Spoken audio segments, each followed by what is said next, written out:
And good evening one, and good evening all to the retro video game stream thing that we do on Mondays. And a new start for us.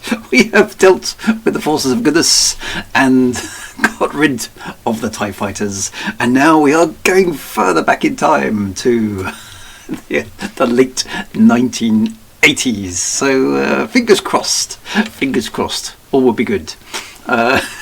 So here we go. We've got lots to get through this evening because it's a complicated old topic, this actually, and there's a lot more detail to it than I realised at the time. This is a bit of an era of computing that sort of passed me by in some ways because I was not I was around clearly. Am I on the right mic? Has something gone wrong? Oh, hang on a minute. Let me check. Maybe it's gone bizarre. Let's try that. Is that better? Is that working? Maybe I've got it too far up. Sometimes the settings get mixed up. Does that sound better? Is that better? Better? The sound is poor. Is it better now? It's okay. That's weird. It's what? Computers. I hate computers.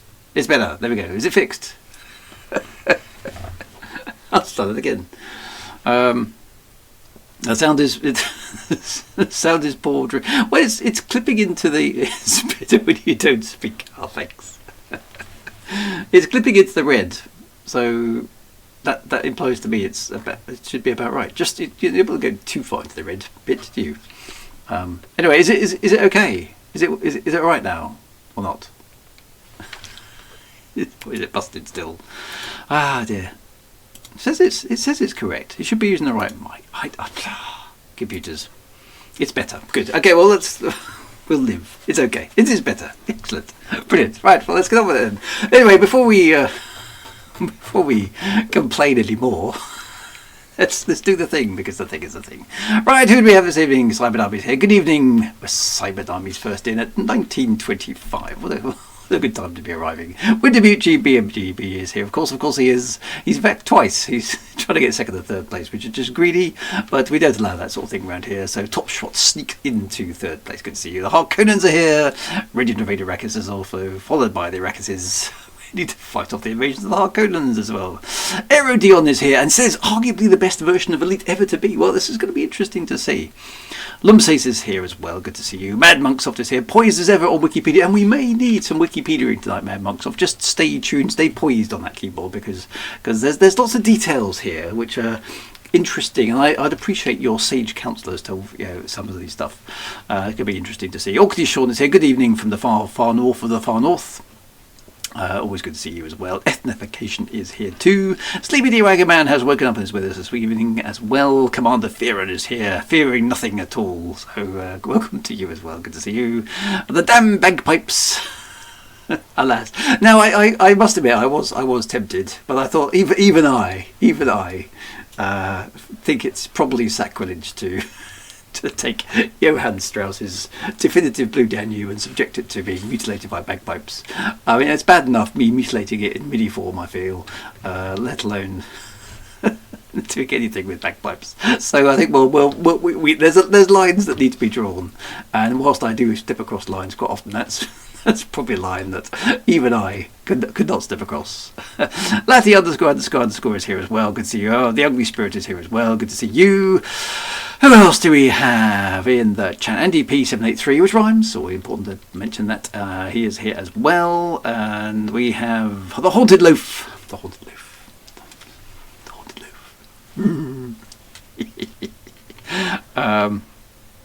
I'm over-deaving now with the sound. I am. Keep it in the okay. Let me nudge it down a tiny bit. Is that okay? I'll do my best.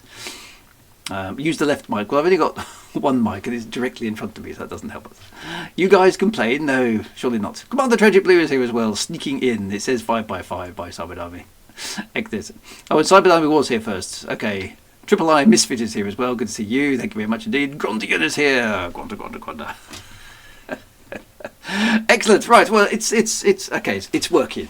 Okay, as long as it's working. Anyway, welcome one and welcome all to the Retro Video Stream, where tonight we are embarking on a version of Elite. It's quite good. I get to wear the hat pin and I need to take it off, which is pretty good. Top Short says, I'll have a strong talk with the sound engineer and what he does for pre-checks. Well, that's we could unpack that comic quite a bit, but we're not going to, because A, we don't have one, and B, there'd be no point anyway, because I wouldn't listen to him. Right, so let's delve into this. Now, you need to cast your minds back, my friends. You need to cast your minds back to 1980, mid 1980s, because this is, well, I mean, I was under the impression this was the 16-bit era of computing, but that's actually quite a vague thing, because as you know, I'm a die-hard ZX Spectrum fan, and that's an era before. Okay, so we're talking 8-bit computers, right? 8-bit computers. So anything probably from the mid-70s is probably where that sort of kicked off, to probably the mid-80s when that all started fizzling out again, right?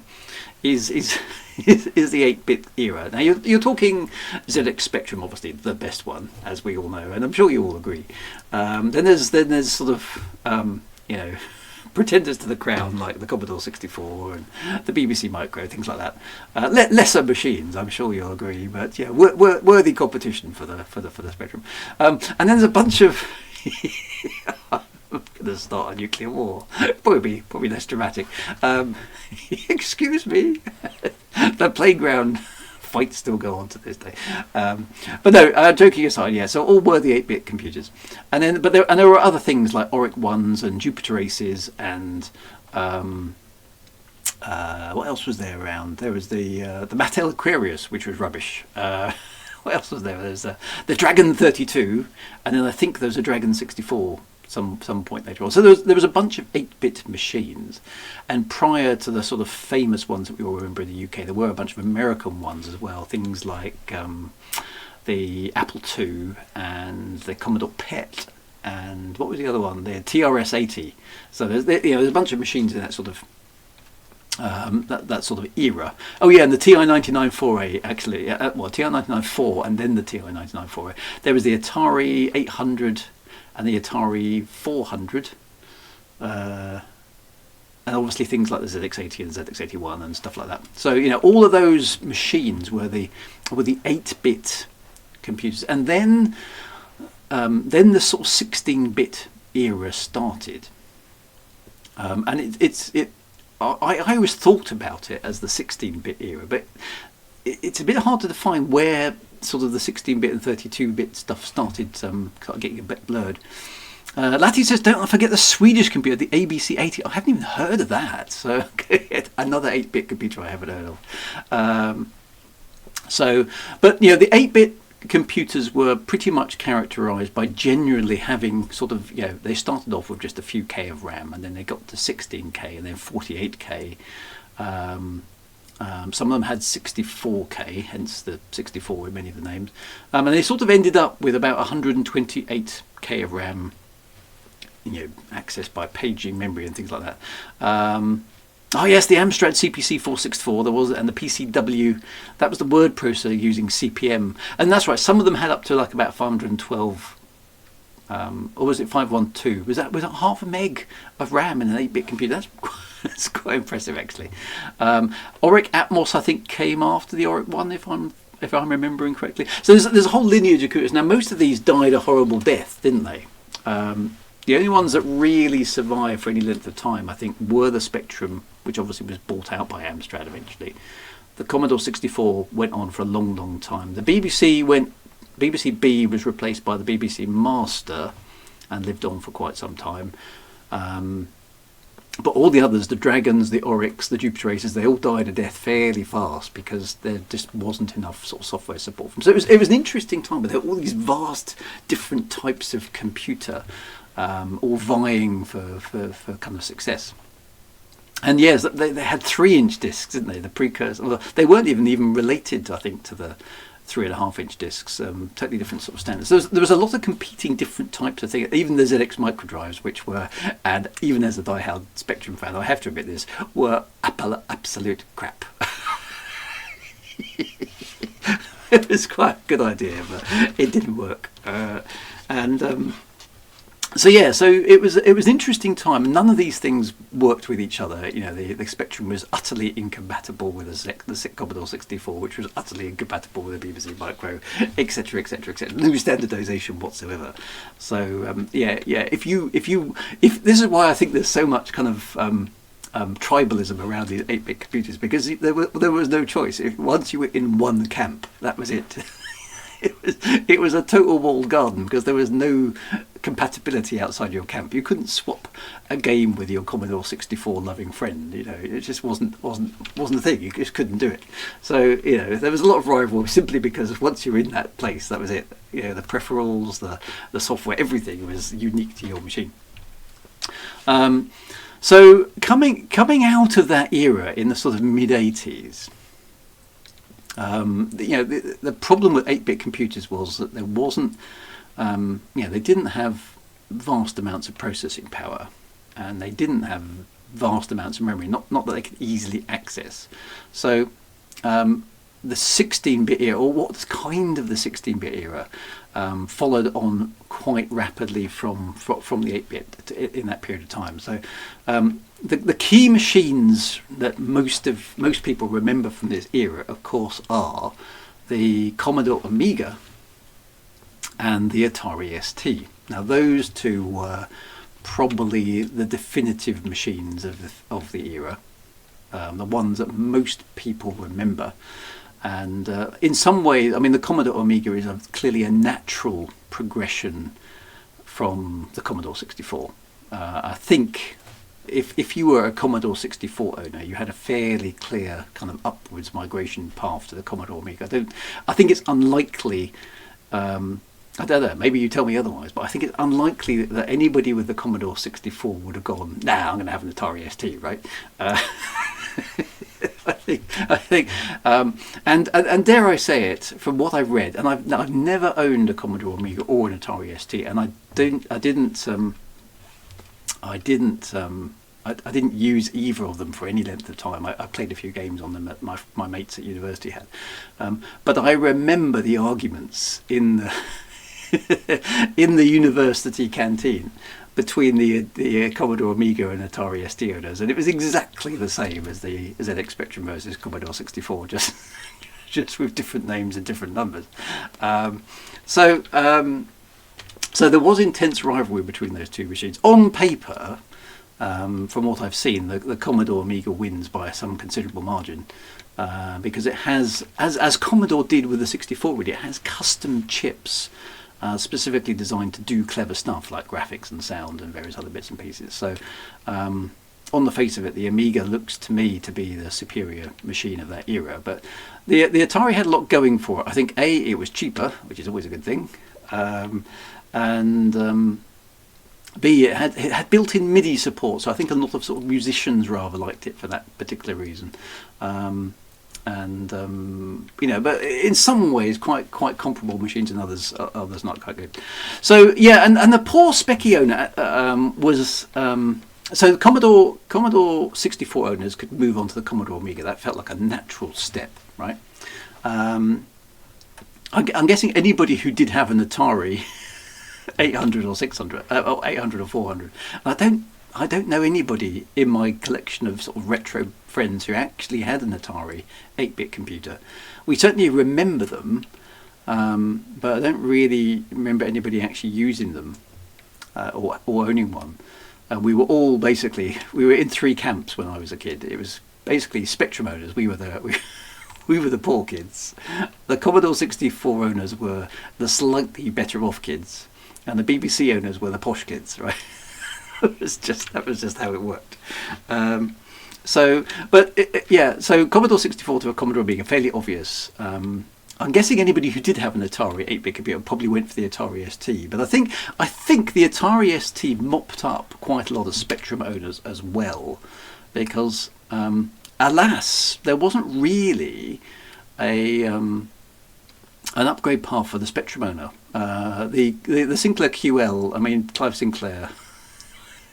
I mean, you know, all praise Clive Sinclair for the construction of the Spectrum, but the QL was a disaster, and it wasn't a games machine anyway. So that was a problem.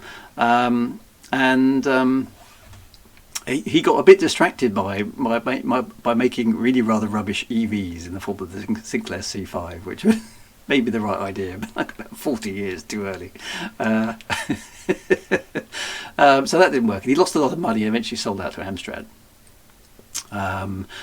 Amstrad basically bundled cassette players, disk drives, and anything they could into the Spectrum to keep it going for a moment, but didn't really improve on it at all. They just kept the sort of 128K thing, changed the name from Sinclair to Amstrad, and just put it in a grey box and kept flogging it.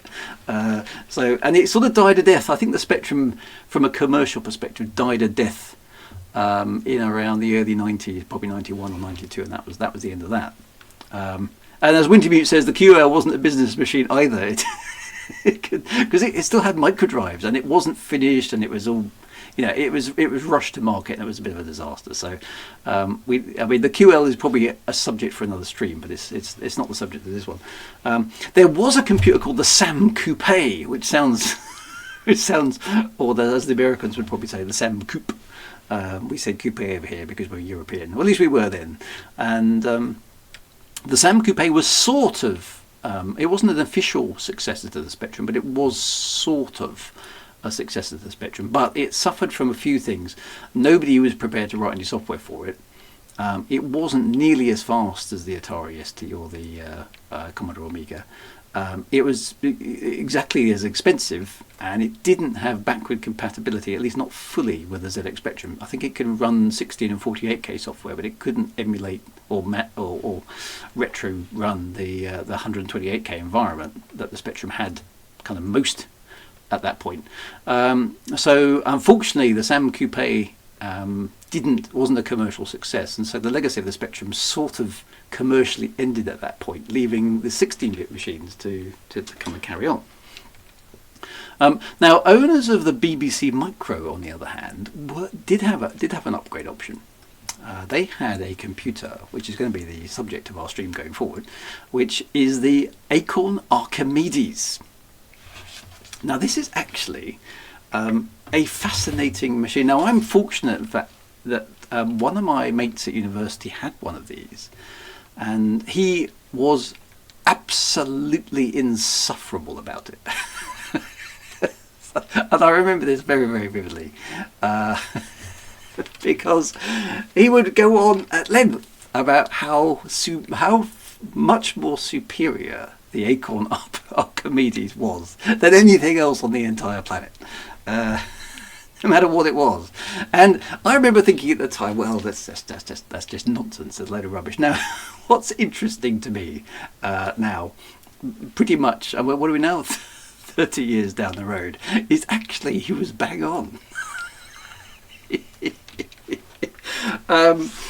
is a remarkable machine for the era. It really is. Now, it's worth putting these things in context, however. It's worth putting these things in context. Around about this time, we're talking about sort of 86, 87, 88, just as I was off to university. You could bag yourself an Atari ST, which would come with a floppy drive and half a meg of RAM, for about £399. So this is kind of UK prices, right? Now that was a fair chunk of money, but it wasn't outrageous given that the Spectrum had been selling for sort of 125, 150 only a few years before. So you're talking way more than twice the power, but and about twice the price. So the Atari ST looks like quite good value. The Commodore Amiga comes out at $499, so £100 more gets you into the Commodore Amiga, which gives you pretty much the same sort of raw processing speed, slightly less because the CPU was a bit slower. Oddly enough, the same CPU, and we'll get into the CPUs a bit in a moment. So apologies, by the way, for anybody thinking, oh, he's just going to jump in and play Elite. We need to set the context, my friends. It's very important. So 500 quid basically gets you into the Commodore Amiga, and that's the same sort of spec. It's about half a meg of RAM, the 8 megahertz 68,000 processor in this kind of era. Actually, it's a 7 point something, I think, in the Amiga, as opposed to 8 in the Atari ST, which was basically the Atari ST owners, it was their only winning point, from what I remember of the university arguments. We've got the faster processor, yeah, by 1 megahertz 0.8 of a megahertz or something like that. And then, of course, the Amiga owners will go, yes, but we've got a Blitter and we've got Paula and we've got all these other chips and stuff. Anyway, we'll get onto that. And then, okay, so basically reinforcing the position as the posh kid's machine, in comes the Acorn Archimedes. The A305, they all had snappy names, didn't they? The A305 Acorn Archimedes, which was, and gasp, okay, gasp here, my friends, £799. Okay, so the Acorn Archimedes, when it first came out, was twice as expensive as the Atari ST. Twice as expensive as the Atari ST. Commander Tragic Blue says he actually thinks there are people in the chat who expect you to get on with it. Yeah, exactly. So yeah, you may be thinking, well, how the hell could they do that? They say, well, they've got kind of form here really, because the BBC Micro was twice as expensive, more than twice as expensive as the ZX Spectrum. As it came out. Now, obviously, the Spectrum didn't have a real keyboard or anything sophisticated like that when it first came out, and the BBC had a full-size keyboard, lots of ports, and you could do all sorts of clever things with it. So, I mean, was the BBC B twice as good as the Spectrum? Well, that's an argument for another stream. But what we can say is the Acorn Archimedes was twice as expensive as the Atari ST and considerably more than the Commodore Amiga. So it really was a kind of like, whoa, what are you getting for that kind of money? Actually, Aerodine, you're quite right. The Electron was sort of half a BBC, wasn't it? And trying to compete with the Spectrum. There's a lot of stuff to talk about, but of course, sadly, Acorn went into big financial difficulties after the Electron. And Steve Tyson's chopping in. He says sold his BBC Model B to buy a Spectrum and never regretted it.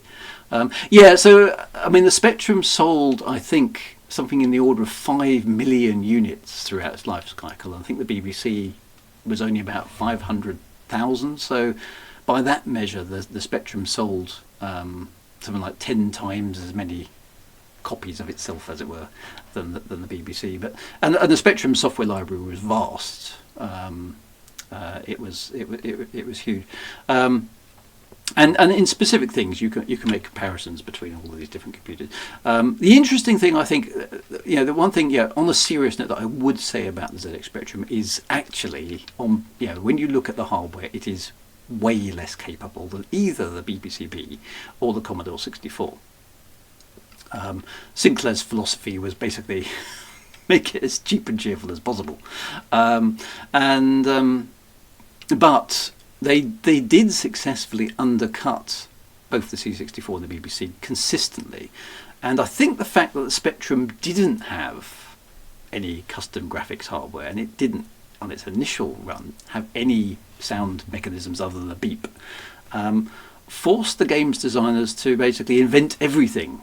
And so the one thing the Spectrum did have going for it is it had the Z80A CPU clocked at 3.5 megahertz, which was pretty reasonably quick. And because there was nothing else in the computer, all you had was the raw horsepower of the CPU, and it was at your disposal. Everything you had to do with that. So some of the ingenious games that came out on the Spectrum were caused by the fact that the hardware had no capabilities. You had to use everything in software, so it forced developers to be quite ingenious, I think. So I mean, and the color clash and everything else is weirdness about the Spectrum, but yeah. So I mean, the Spectrum line of computing kind of ends really with the Spectrum. It didn't go anywhere, unfortunately, whereas the Commodore 64 gets to go to the Commodore Amiga, the BBC gets to go to the Acorn Archimedes, and the Atari ST is sort of, I think in some ways, a sort of refuge of Spectrum owners. It seems to be the computer that it was the cheap one again, but of the 16-bit era.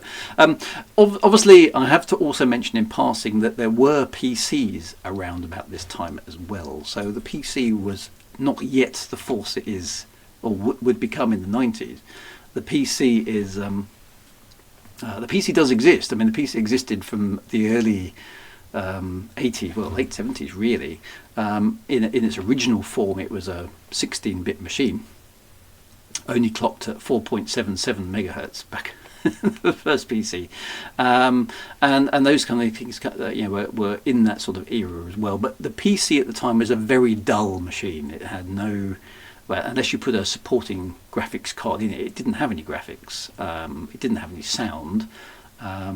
And it was based on the 8086 architecture, which is, again, a complicated story for another stream, but a relatively obtuse and difficult to work with computer architecture as it was. Now, the reasons for the PC takeover are long and covered in much greater detail elsewhere, but the PCs were around. And Wintermute says, also there was the Macintosh.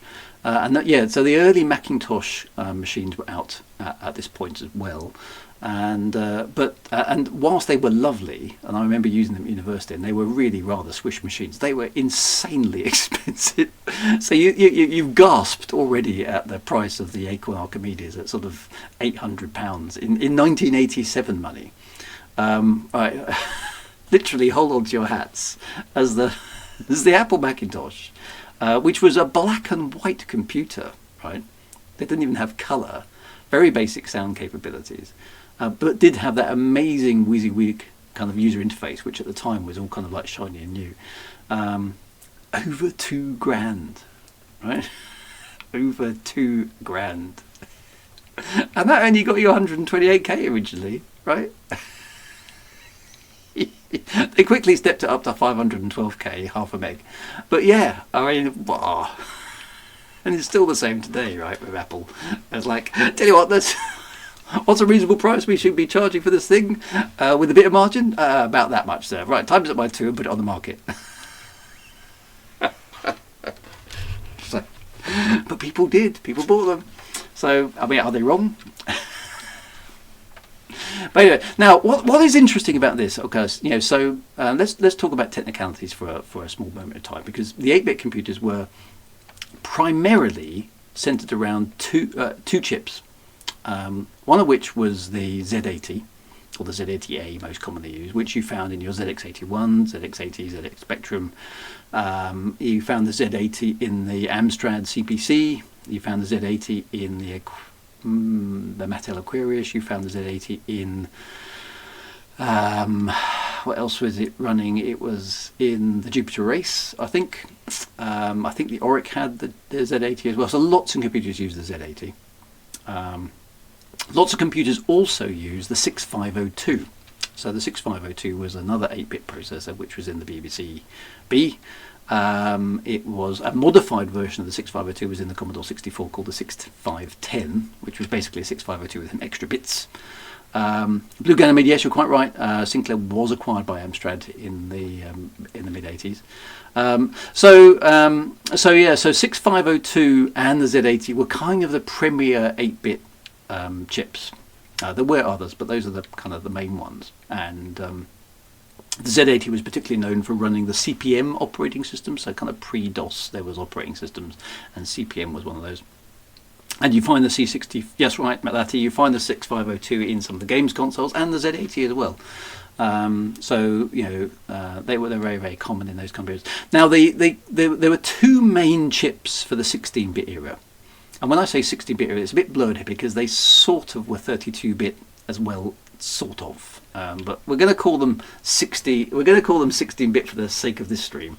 And the two main chips in the 16-bit era were the 68000 or the 68K from Motorola, and of course the Intel 8086 era of machines. Now the Intel 8086 was the sort of first 16-bit one.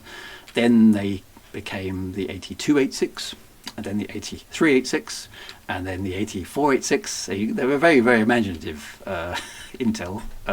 Motorola was equally imaginative. They started out with the 68000, and they went with the 68010, the 68020, the 68030, the 68040. So Intel got bored with this after a while and decided they would change their thing. So there was no 586. It became the Pentium. And then, the long road up to where we are today with core duos and i3, i5s and i7s and all that sort of stuff. Starting, but it has its origins back in this kind of era, back in the mid 80s. Now the 68000 was, in my humble opinion, by far the best 16-bit chip of the time, because it was straightforward and simple. And I like the 68000, not because I actually ever owned a computer with one in it, but I learnt 68000 assembler at university and actually got quite good at it. So I have some fondness for the 68000 because I can actually program it, or at least I could program it 30 years ago. I think I'm right in saying that the Commodore Amiga had a 68000 in it. The Atari ST had a 68000 in it, and the Apple Mac had a 68000 in it. So all of these relatively famous and powerful 16-bit machines of that era all used the 68000. The PC didn't. The PC stuck with Intel and the 8086. And so there were two main competing 16-bit architectures: the 8086, which was Intel and the IBM PC, and the 68000, which was Motorola and basically everybody else. And even, that's right, Winterby, you're quite right, even the QL had a version of the 68000, like a cheap version, classic Sinclair style, of the 68000. Rather than use the full 68000, they used something called the 68008, which was a 16-bit CPU, but with only an 8-bit data bus, which meant it had to do 2 memory fetches. Anyway, stupid design. An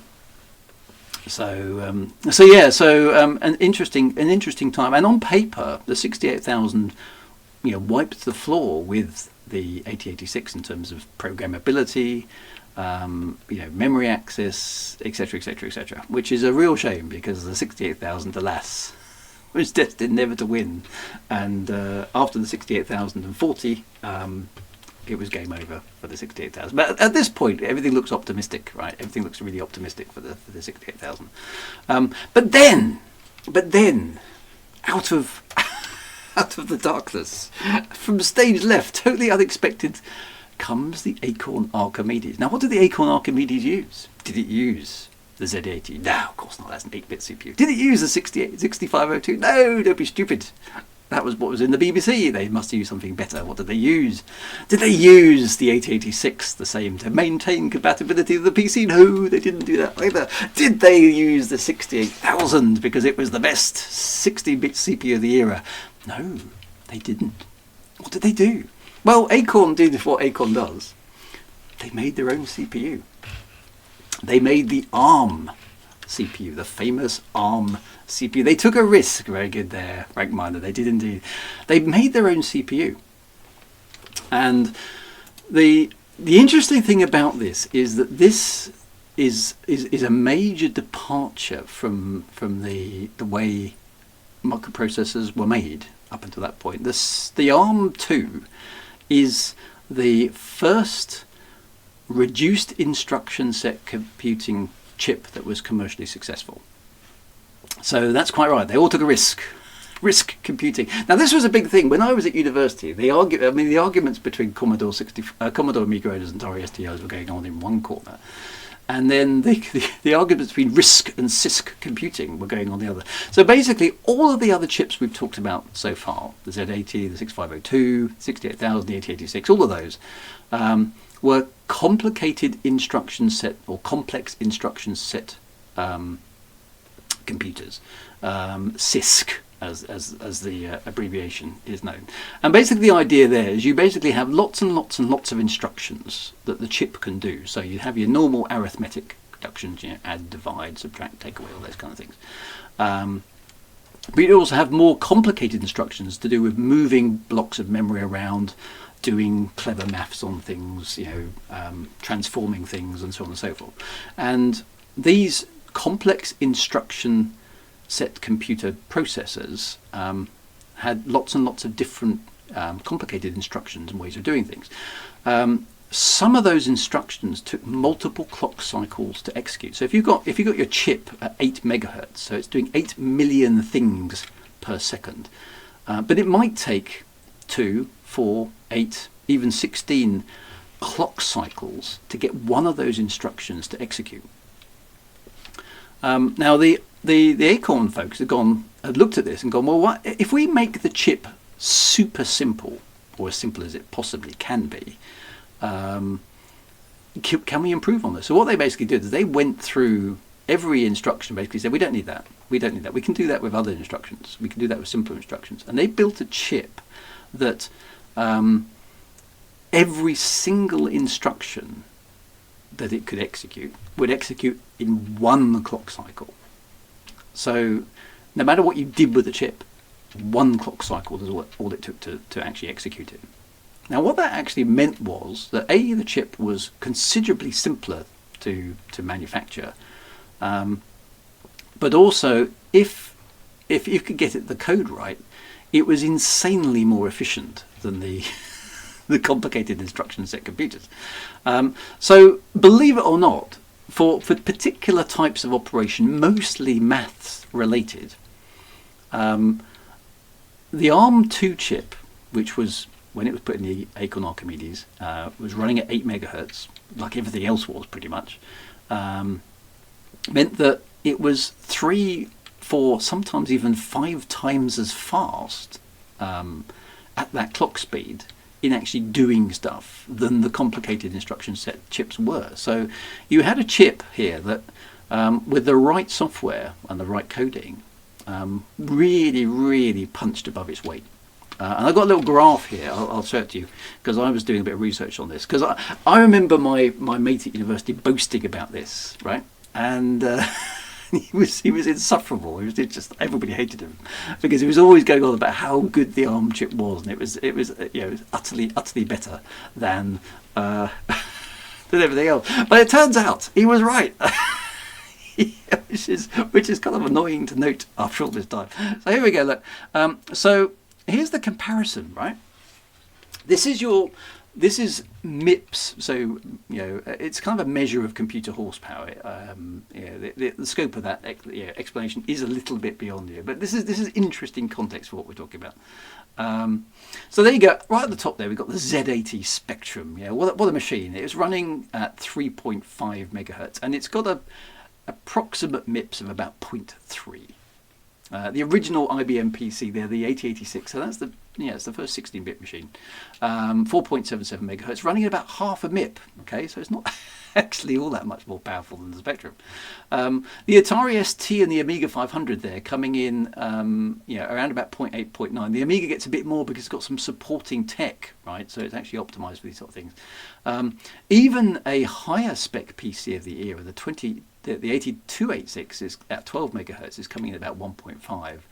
The 386 SX PC, which was really the, at the time would have been like a seriously expensive. I mean, you're talking $3,500, $4,000 for one of those in the late 80s. The insanely expensive thing, and that's running at 25 megahertz. And then you have this ARM2 chip, right? It's only running at 8 megahertz. And it's leaving a 386 SX at 25 megahertz behind, right? So it was a phenomenal piece of design by Acorn, and you can see how impressive that is. There's some oddities in that design. It's a fascinating thing. Now, apologies, I haven't put the BBC Micro on the board. I can't remember why I didn't put the BBC Micro on. And the Jupiter race. I suspect that the BBC Micro would be around sort of 0.4, 0.45, somewhere around the IBM PC XT kind of level.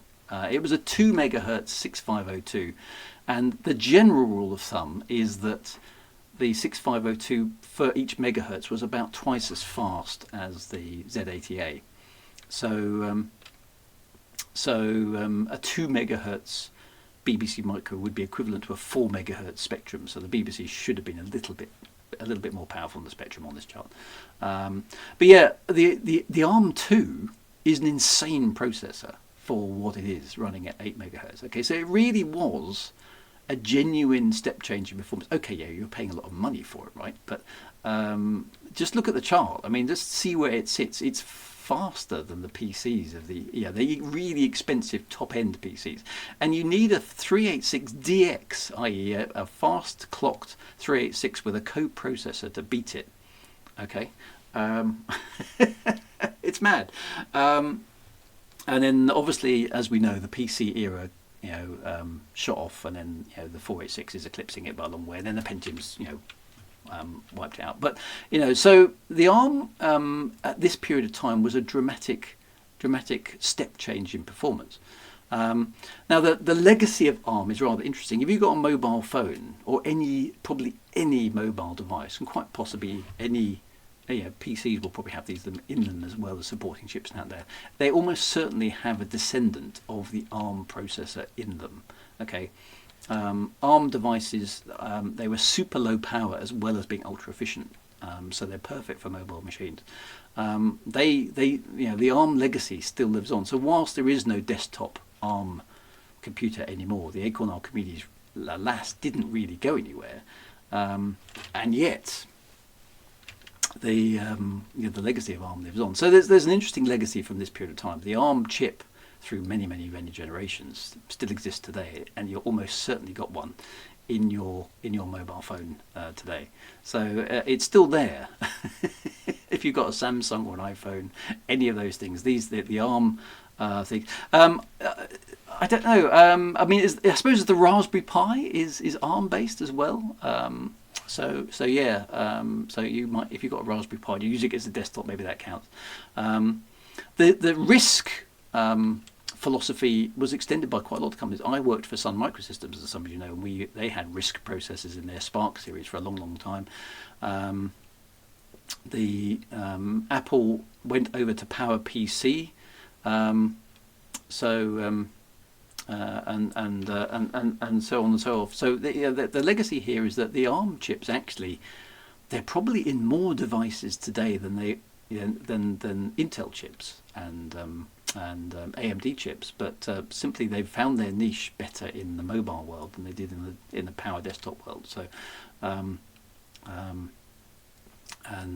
interesting stuff. Now the other thing to have a look at here is what did the computers actually look like at the time. So I'm going to start with the Atari. So this is the GEM desktop, okay, that the Atari ST had. So those of you with Ataris will remember this is the GEM desktop, or Graphical Environment Manager, very posh, and you've got your floppy disks and your trash can and various other bits. The Mac interface is well known. There were a lot of lawsuits going on around about this time as to what you could and couldn't do with your graphical user interface, and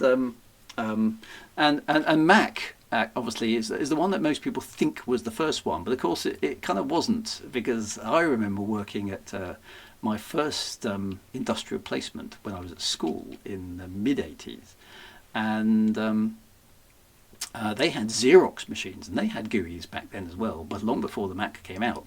So quite who was first with the mouse, the WIMP interface, Windows icons, mouse pointers, is a bit of a moot subject. It's basically who had the best lawyers, I think. So they all had similar things. So buttons were around here. The paradigm of a button, the idea of a mouse, the idea of different drives and folders and trash cans and things like that was it was fairly common. By comparison, this is what the Amiga looked like. This is a version of it as well. So you've got a similar kind of idea. This is an Amiga workbench. So you've got disk access, you've got windows for things, and README files and various other bits and pieces. You can see here a shell. Some of these are commands, and so on and so forth. At the same time of this, you've obviously also got Windows 3.1, which was just coming out. Actually, it would have been Windows 2 in the mid-80s to late 80s, and then Windows 3.1 coming out in the late 80s into the 90s. But I remember getting this version of Windows to run on my 16-bit PC. So this is what the PC environment was looked at at the time as well. So it's they're comparable sort of things, slightly different resolutions and various other bits and pieces. So Wintermute says the WIMP environment was developed at Park. Jobs saw it running there and hired a number of the devs to work on Apple and Lisa Mac projects. So you basically get away with what you can get away with.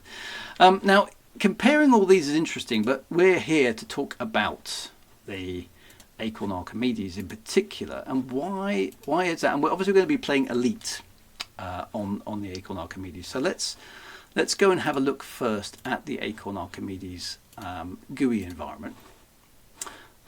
We're going to start this up. So this is what that looks like. We're just going to let it boot. For those of you interested here, I'm using the Arculator emulator to play this. It's actually got the later version of the operating system from 1992. The original operating system for the Acorn Archimedes was called Arthur. And this is the later one, which is simply called RISC-OS.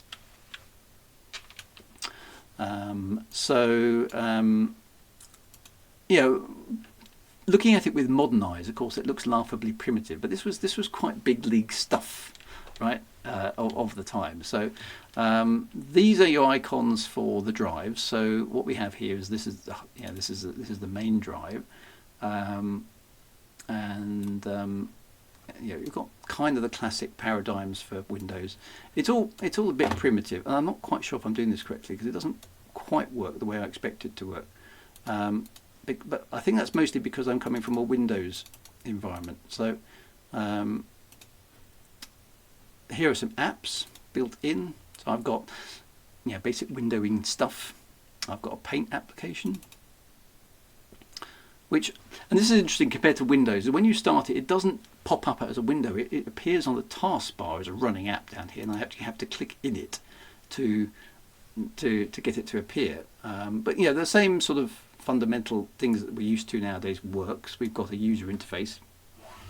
How do you start Vi? I don't know. Can you start Vi? You probably can. I don't know what it's got, whether it's got a command line. I know it's got BBC Basic built into it.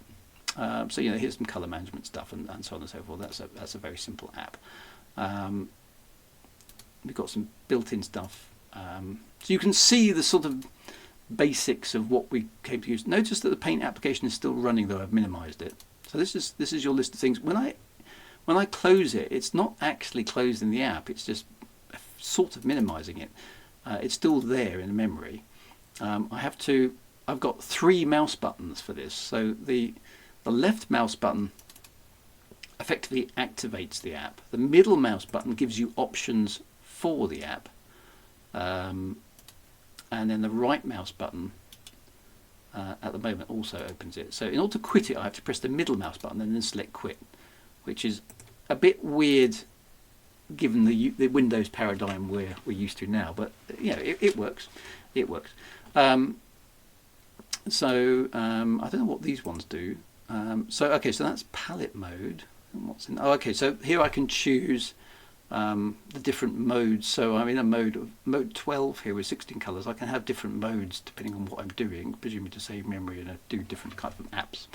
I don't know what that does. Okay, so I've got new task display, commands, task window, desktop boot, exit and shutdown. So that gives me some control over the machine as well. So interesting in here, you've got all sorts of things you can play with if you look at the configure app, which I suppose is sort of control panel in the context of this.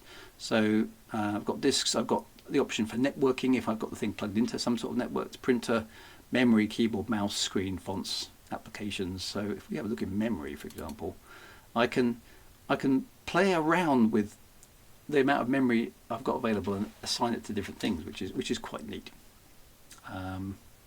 So I'm not going to play around with it because I have no idea what I'm doing, but it's as good as any other Windows environment of the era, I feel. So, but yeah, Gnordvarg, you're quite right. £800 for this was a lot of money.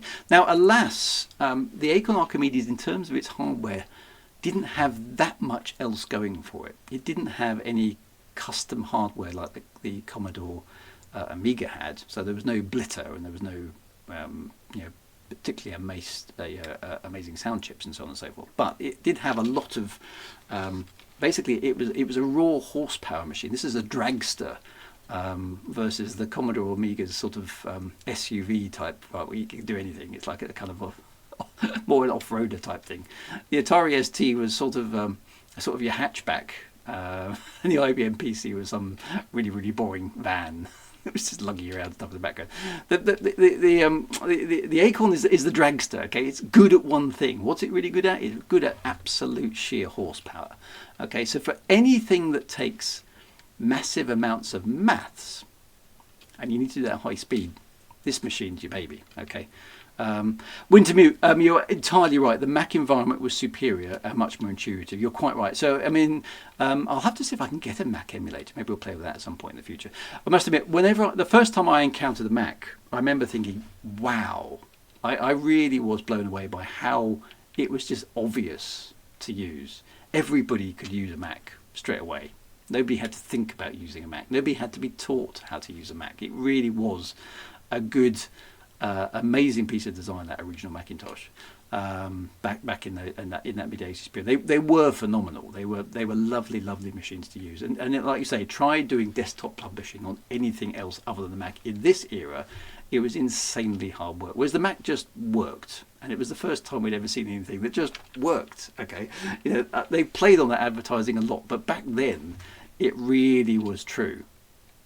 The Macs were super intuitive. Whereas this is okay. This is okay, but you kind of have to how does that work? Okay, and particularly after 20 years of using Windows, it's like I'm having to unlearn things to make this work, and it's kind of why did they do that? It seems really weird, but it's not weird. It's just how it was at the time. You're quite right. The Amigas were famous for doing some of the early visual effects in DeepQuest, CSV, and Babylon 5. So if you look at the early unedited versions of Babylon 5 in particular, you'll see, oh yay, it's all done with a Commodore Amiga. A high-end Commodore Amiga, I should stress, but a Commodore Amiga nonetheless. So anyway, so if you've got a game that needs lots and lots of maths, and basically that's anything with 3D graphics. So whilst your Blitter and all your other cool stuff on the Commodore Amiga is very cool, it doesn't help you out if you're trying to do vector graphics. So anything with 3D transformations in it, what you need is fast maths. This is one of the reasons why back in the day the ZX Spectrum was actually quite good at this, because it just had lots of raw horsepower. And the Acorn Archimedes is that with bells on, basically. So it's insanely good at any game where there's lots and lots of maps. So vector graphics and filled polygons, and this, bear in mind, is long before the days of graphical processing units that could offload that task from the CPU, is you need a fast CPU. So there were two particular games that stood out on this platform that were quite hard to get working at a decent frame rate on any other computer of the era, one of which was Elite, and the other one was a game called Zark. Or sometimes called Virus. Now, Zark and Virus are kind of the same game, I think. I don't know if it was Virus the sort of demo of it and Zark was the full game, or was it the other way around? It was something like that anyway. It's an insanely difficult game to play. It's a great demo, but it's an insanely difficult game to play. There was also another game that used the same graphics engine, something to do with tanks, which was a bit more accessible. The demo was called Lander, was it? Okay, so Virus was Zark. So basically, it was a very cool game, but insanely impossible to control. You had to use the mouse to fly around. But I mean, Zark was obviously a play on Arc, as in Archimedes. So maybe was Virus just the name for different versions?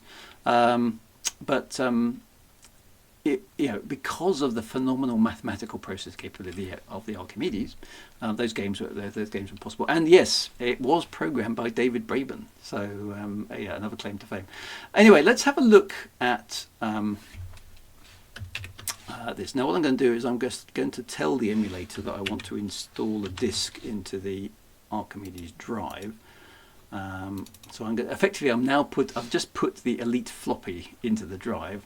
We're going to open up the floppy, and you should get some lovely retro sounds.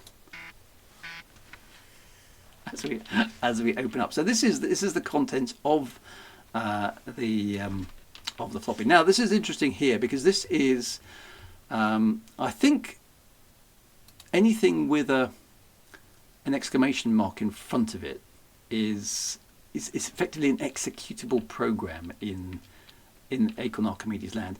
These things, any data files associated with the main program have the same icon as the program, but inside a box. That tells you these are related to that, but they're not the actual executable. They are the data files associated with it. The other thing here is that this comes with a manual on the floppy. And what I thought, I won't go through the entire manual, but what I will go through is just the intro bit here. Because I was rather surprised to note this. This is not the same as the other manuals, right?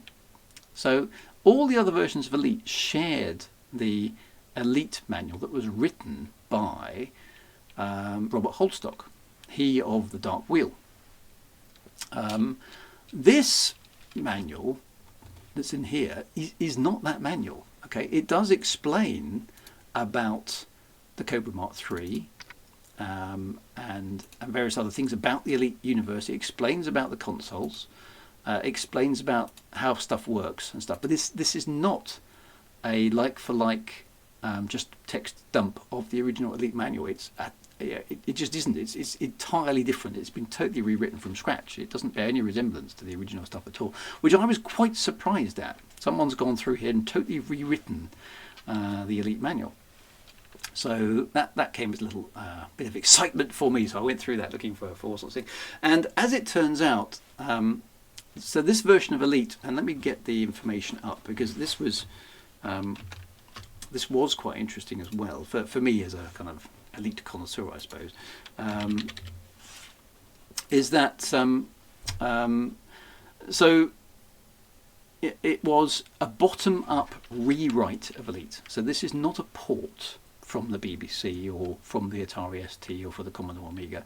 This is totally written from the ground up, specifically for the Acorn Archimedes. And it was developed by two people called Warren Birch and Clive Gringus, neither of which I've ever heard of before. And I imagine, given it was Acorn, and David Braben and Ian Bell were big fans of Acorn, that they must have had some sort of approval step, or at least acknowledgement of, because it says based on, it pays homage to Braben and Bell in the intro credits, as you'll see in a moment. Apparently it contains a whole bunch of new and interesting stuff. So there's the ASP, and the ASP Mark II appears in here as well. There's a Boa 2 as opposed to just the Boa.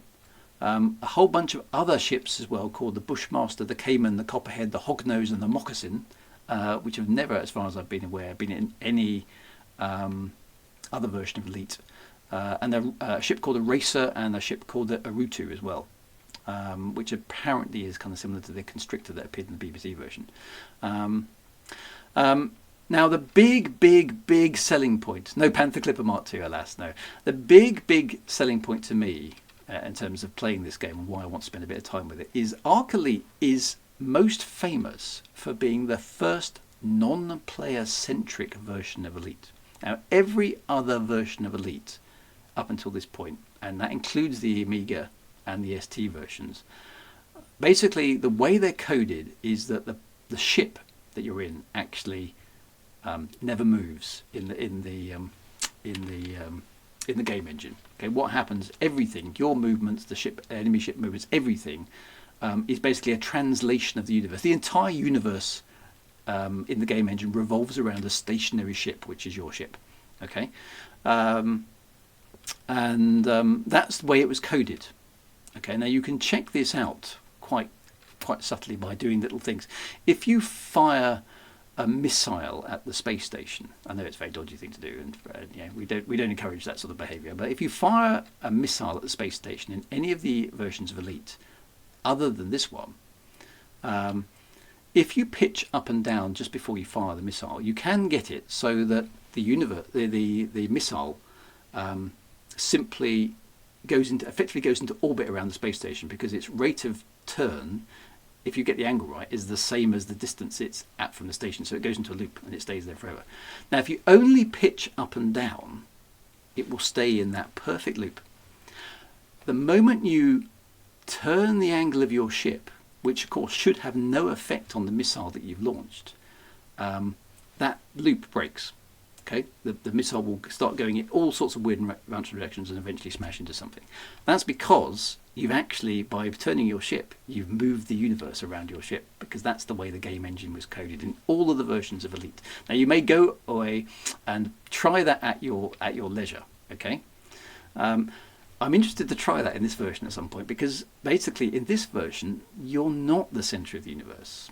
The game engine is more sophisticated. You are a participant in the universe, and other ships in the universe. Because in the original Elite, although you had this lovely illusion that you were in things, and that other stuff was going on at the time. Basically, there were never ever any fights between the combative ships, because it would have been too impossible to code, because you were the center of the universe. So the only people that got shot at was you. Okay.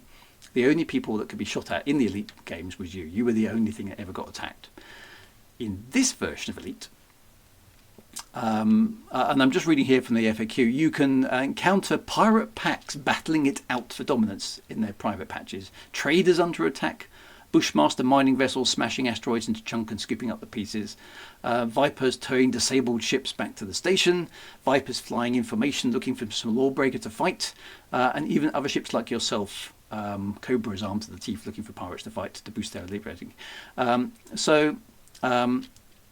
This is the only version of the original Elite game that there's actually agency in the universe, where basically the universe will go on quite happily doing its thing without you being involved, which is an amazing thing for this period of time. As well as the things you've already seen on the Atari ST and the Commodore Amiga. You've got full solid 3D graphics, sound effects, gripping gameplay, blah blah blah blah blah. So this is considered by many to be the definitive version of Elite. Okay, so after an hour of waffling on about all this stuff and giving you the context, it's only fair that we should actually dive in and have a look and see if we can get this actually working. So let me just quit some of the stuff that I've been running up, because we do need to have the maximum amount of memory available. Let's fire up Elite. So I double click on the more lovely disk drive sounds.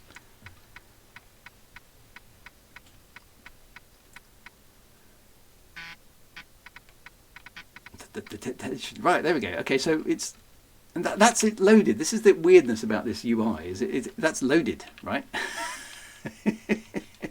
So we click on Jameson, and here we go. 1991 this is, so Warren Burke and whoever the other guy was. Click Moose to continue. There's a tribute to David Braben and Ian Bell, and you can instantly see, now this is the emulation. The articulator is basically saying it's trying to preserve the performance of the Acorn Archimedes as accurately as it possibly can. That's slightly difficult. So what you can't see on the screen is the estimated performance of the machine. I've emulated here the least powerful version of the Archimedes, the A305, 8 MHz with the original ARM2 CPU.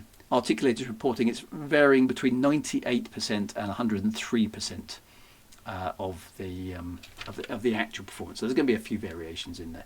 And obviously it kind of goes through its sort of a track demo mode. And you can see that this is at the moment not very dissimilar to the Atari ST and the Commodore Amiga versions of Elite. So there we go. So okay, I click the mouse, and a very familiar to us is UI is presented. Now, so what we actually have on here is, and the mouse only operates in the top part of the screen here. I can't click on the console or anything now, but the console is instantly familiar. We've got the 3D scanner in the middle. Nothing has really changed here. So this, from a user interface perspective, it's quite similar. The interface in the Amiga and ST versions was quite cluttered. I do remember that. So we've still got front shield, aft shield, fuel, cabin temperature, laser temperature, altitude, missile racks, as per all the versions of Elite, you only for some reason start with 3 missiles rather than 4. You've got speed indicator on the right, you've got the roll left and right, the dive and climb indicator, and the 4 energy banks that compose the the energy of the ship, and a little compass there. So we're all very familiar with it. It's actually rather simply designed. It doesn't have any sort of you're in a spaceship sort of flourishes here. It's just it's basic, but it's good. It's clear. I like that. We can talk about Frontier first encounters with a really it's so overly styled it becomes actually useless as a user interface. The font is quite nice. It's almost a PC font. That feels very similar to a PC font of the era as well. Then you've got, I won't press the launch button at the moment. So we've got the trade button. So unsurprisingly, we can buy and sell stuff just like the original Elite. Nothing's really changed there. We're starting off with 100 credits. It is clean, and the play area is nice and big, so that is a good point. We can equip our ship, so we actually get nicely here, and I think this is in common with the sort of Commodore and the Atari ST versions. We get a little graphic of our ship showing what's actually on board.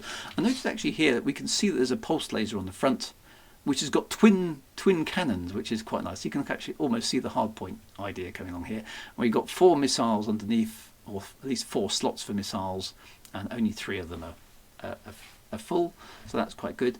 I don't know if we're allowed to, because certainly in the Spectrum version you can't sell any missiles you bought, but it does look like we've got the option to sell there, so maybe we'll have a play with that, because that gives you a bit more cash to start with, which is quite important. And the missiles are effectively useless most of the time anyway. We'll try them in the course of research, but let's see how it goes.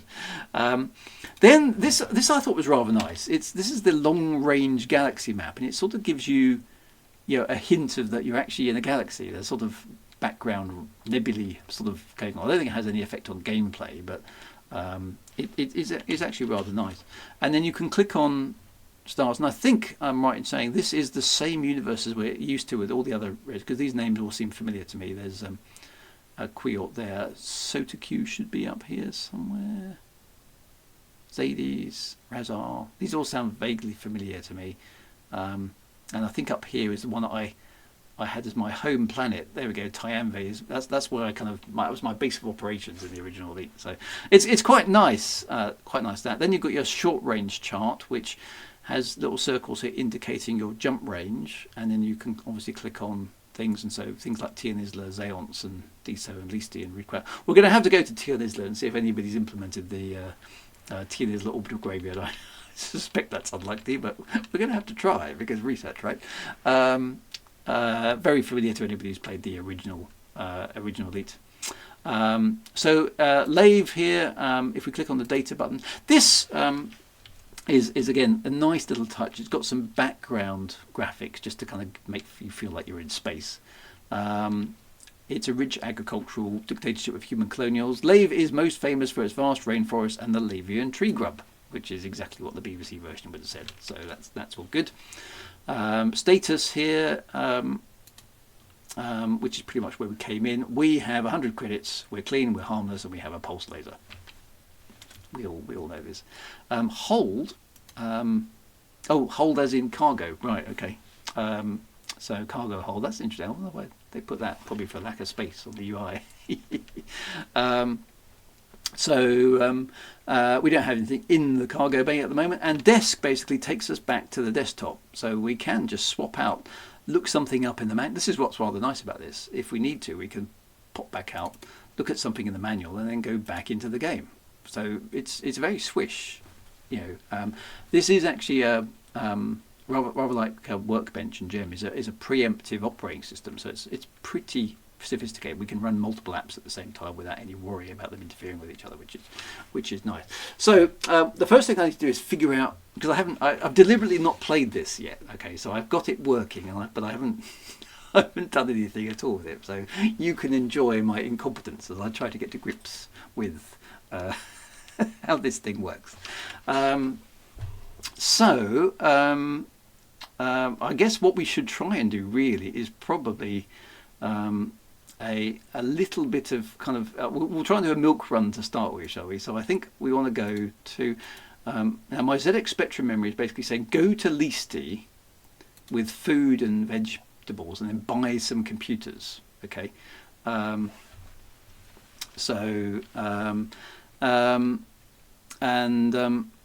don't know about the Amiga, says Eridon, but the ST wasn't multitasking anyway. Okay, so was Gem Desktop not preemptive?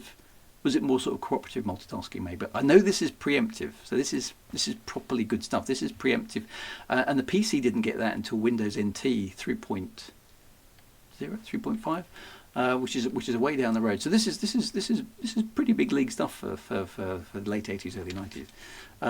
So we now need to how do we buy stuff? So that's the right screen. So I want to buy, I think, a bunch of food. Now how do we do that? Do I click on it? Ah, okay, I right click and that allows me to buy stuff. Okay, there we go. So I've either run out of money or I've run out of stuff to buy. I think I've run out of stuff to buy. So let's buy some tactiles as well. Okay, so it's left click to select, right click to buy stuff. Okay, so that's my cargo hold filled up. I wonder if I can sell the missiles for some extra cash, because that would be jolly handy when I come to doing the computers. Odeon says there was multitask, but it was third party. I think that was cooperative. Okay, so TOS didn't become fully multitasking until the Falcon. Okay, that was quite a long way down the road then, wasn't it? Can we sell? This is intriguing.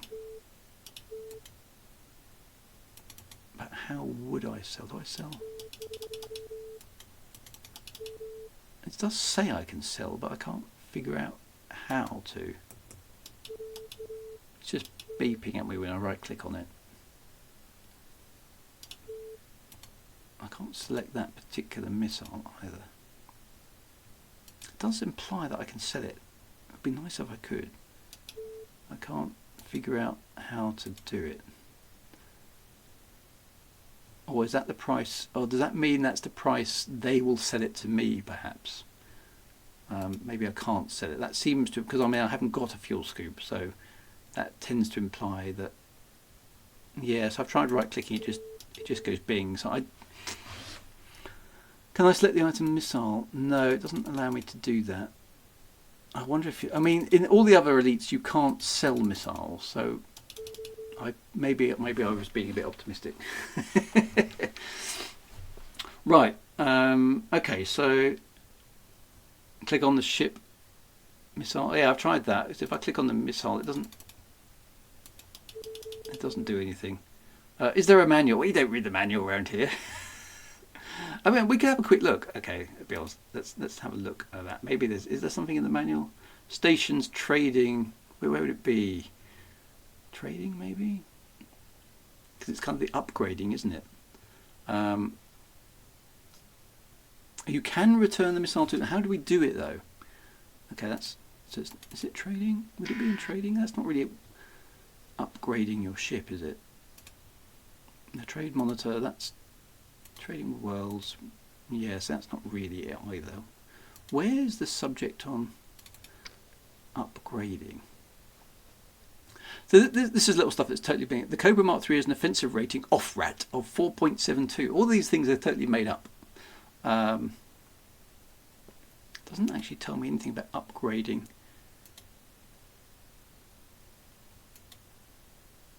Firing missiles. That tells you. Yes, I don't know. Maybe we'll figure it out at some point, but I can't find it at the moment. You definitely couldn't do it on the BBC and the Spectrum and the Commodore 64, but maybe other versions you could. Yeah, I don't know. Well, if anybody knows how to do that, then do let me know. But at the moment, it's not. It's just going bing when I try and right click it. So let's see if we can make our way to Listi and see what's going on. Here we go. We're going to launch for the first time from Lave Space Station. And this is all new. Look, you kind of got a nice launch sequence through the docking bay. Yeah, you can't on the C64. You definitely couldn't. Whoa, what was that? We just ran into something. I wasn't paying attention. Did anybody see what that was? there was something in front of the ship. Great start. We almost died. Now, what's interesting here is I think what we're seeing. Okay, obviously the green circle is the planet, right? We've got space glitter or space fluff or dandruff going past the screen. I hope that didn't give us a... now, what are going to be the keys? There we go. Okay, so... Okay, now we're still harmless. That's good. Okay, so I've got the classic controls. Now, I think those dots on the planet are supposed to show it rotating, but obviously the planet is then spinning rather fast. But yeah, all the BBC or the Acorn versions of Elite had that sort of indication that the planet was spinning. If you remember, the BBC version had the kind of Death Star circle going around it and things like that, and the square lines and stuff like that. So now the first thing that's rather interesting is if you press one of the keys, then the ship goes into an uncontrolled spin. Now, I have looked this one up, and for some reason on this version of Elite, it doesn't auto-damp the controls like all the other versions of Elite I've ever played. I don't know why, but that's one of the things. So if you press caps lock, it starts damping, which is good. So that's much more like how we expect Elite to play. Which is good. So you can see that kind of does give the impression of the planet rotating. And it looks like we've got a moon as well. I mean, I don't know if that's just eye candy. I mean, it's going round at a stupid speed. But yeah, in a moment, there's going to be the moon coming round again. I think. I hope. There it is. So it's got a moon.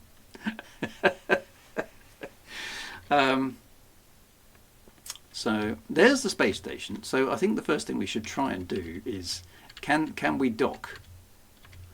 Notice the crosshairs. That's quite a nice little feature. The crosshairs turn red when you're pointing at it. That's no moon. Apparently it is. So here we go. We're going to fly up to the space station. So again, nicely filled graphics. Right, I'm going to have to adjust now. We're pointing at the... Oh, that's a bad start. I couldn't find the slow down button. Hey, I always die at the first thing. I think I should try docking first.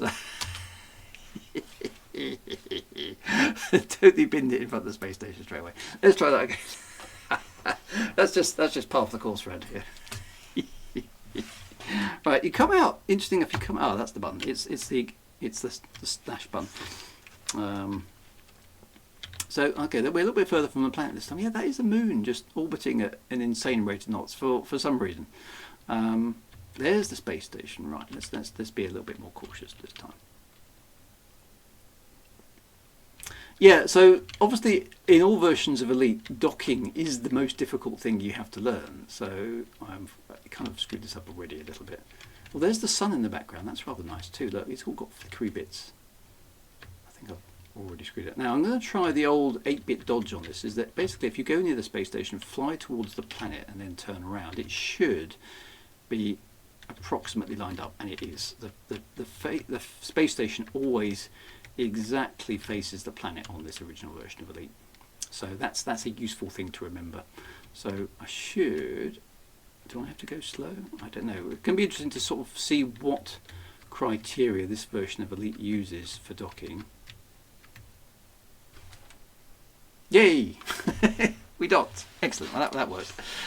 Didn't get the landing sequence in reverse. I thought we might. Maybe I clicked a button. I don't know. We'll try that in the future. Anyway, let's go and do some trade. Let's get our hold full. Oh, I can hold the mouse button down. That's nice. Okay. All right, let's do the milk run. We're going to go to Leasty, and we're going to launch. Now I need to do the milk run. I haven't got a joystick. Well, I have got a joystick, obviously, but I haven't attempted to get it working. I always played Elite on the keyboard, so I'm more familiar with Elite on the keyboard.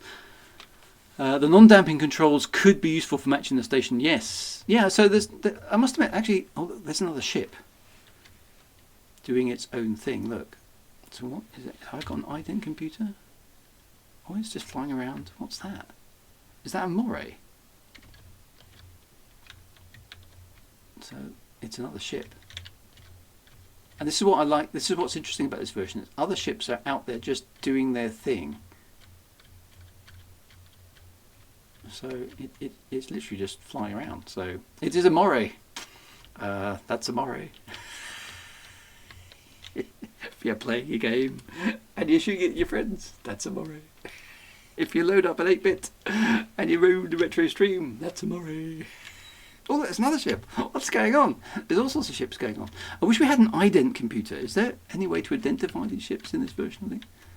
I won't shoot it because, okay, that's just flown off and it's minding its own business. Make it stop. Right, we've set our hyperspace coordinates. I'm assuming hyperspace is H. It is. Oh, it's charging it. Frameshift drive engaged. Whee! Okay, so that was hyperspace. So the special effects are nice. They're basic as you'd expect, but then they're nice. Okay, so there's the planet. And look, it's got a moon going, still going around it, which is quite interesting, even at this distance. I suppose the sun must be in the opposite direction. We can't see the sun. Okay, now in order to get close to the planet, we need the jump drive, which is usually J.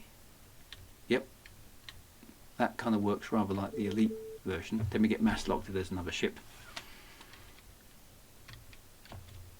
So yeah, so the moon is quite a nice. I wonder if you can get to the moon. Would the ident chart be in the mountain? So mass locked again. These are all traders, I think, hopefully, so they're not paying us any attention. So let me just slow down. Let's fire the lasers when we're out here in clear space. So this is what lasers look like. So they're quite satisfying. That's just the pulse laser. So that's quite nice, quite like that.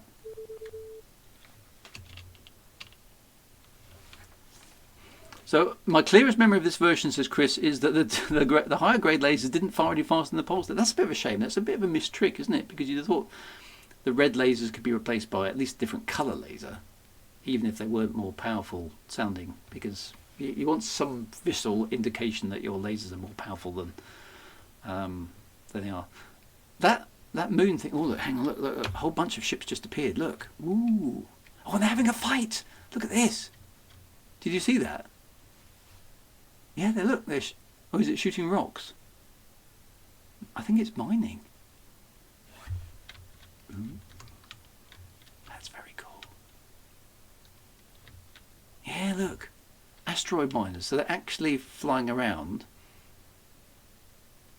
mining things on their own, minding their own business, doing stuff. So doesn't that make the universe of Elite feel that much more lived in? That's very neat.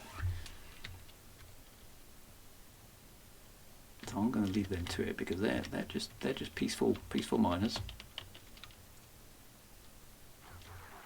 Oh, hello. No, that was not mining.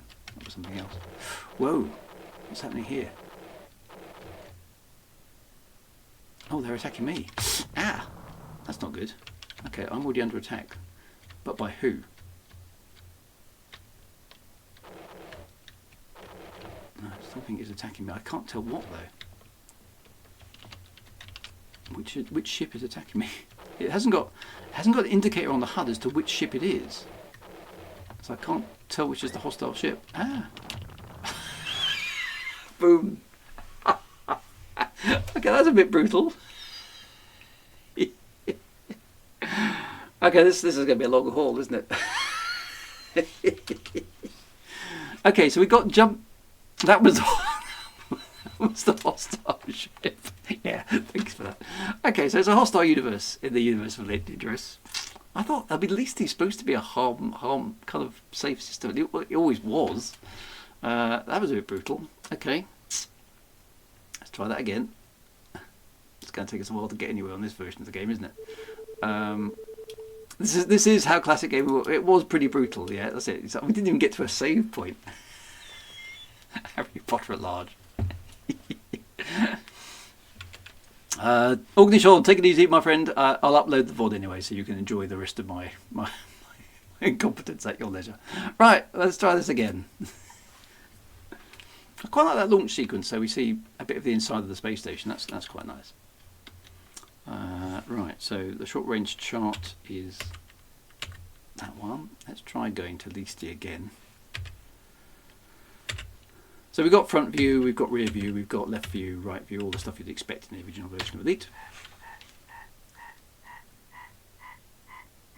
Miners, not miners. That's a bit of a weird sort of charge effect. I wonder if, I'm intrigued to know whether we can hit that moon. Get a moon in the face.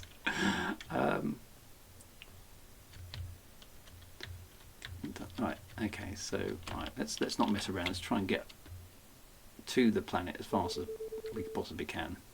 Okay, there's 3 ships there. They seem to be ignoring us. I mean, these early games are brutal. Still mass locked according to that. Why is that? There's nothing on the... Ah, there we go. Nothing on the scanner. Yeah. Oh no, no. They're fighting. Jesus. There's nothing I can do about that many...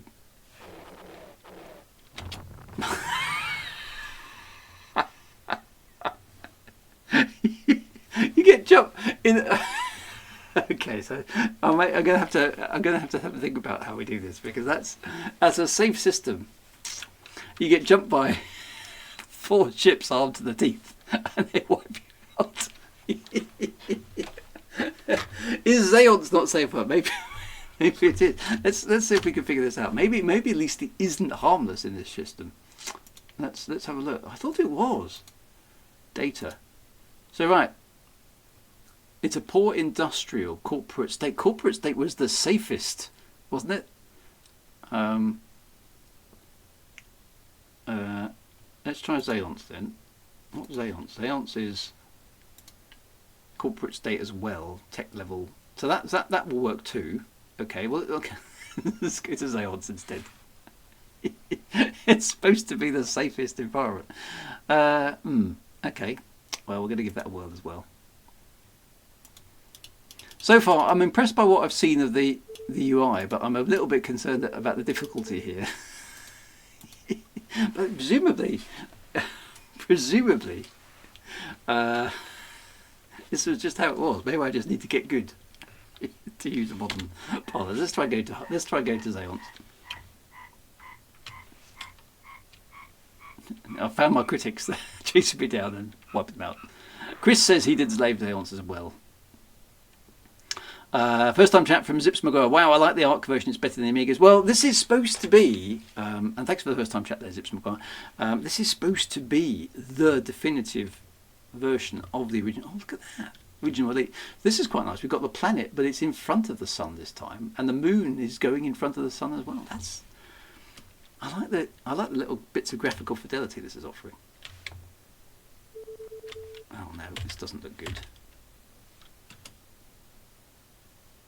Okay, no, they ignored me. That's good. Oh, there's another ship. The amount of traffic in this game is quite interesting. It does seem to spawn quite a lot of things. Mensky, this is why so many players would get themselves a small startup loan from the Bank of Poke. Yes, if I can download myself a hacked file, if we can't get anywhere. But I'm going to try. You know me, I generally persist. Oh, there's another ship, so what's popped out? There's a lot of traffic. What's that? If I target it, I've asked for a missile lock. It says target found, but it doesn't help me identify it. I wish it would identify it. That is the station. Oh, it is, isn't it? Better not shoot that. Okay, we might have made it this time. Xeon's was a good bet. Well done, whoever suggested Xeon's. That is the station, you're quite right. That's not the dodecahedron, that is the Coriolis one, isn't it? Yeah, I thought that. So if I press T, that says missile lock requested, and then it goes target found. But if I press I, nothing happens, so I'm going to unarm the missile. So yeah, sorry, dodecahedron station, that's right. So let's do the lining up thing, because obviously we haven't got a docking computer at the moment, because we're poor and we can't afford one. So we're going to do the old 8-bit routine of point at the planet. So actually it's interesting the planets have got different colours as well. That's quite nice. We're a little bit off centre here. So hopefully my ZX Spectrum skills of adjusting my docking angle will continue to work for me. No, I've screwed that up. Let's try again. The slow down key, or reverse thrust, whatever we're going to call it, or dethrottle, dare I say it, is not where I'm expecting it to be for my muscle memory, so it's confusing me slightly. And that doesn't look right either. This is really rather difficult to do. I'm going to try going in. Let's hope this works. Nope. Okay. This is a brutal game.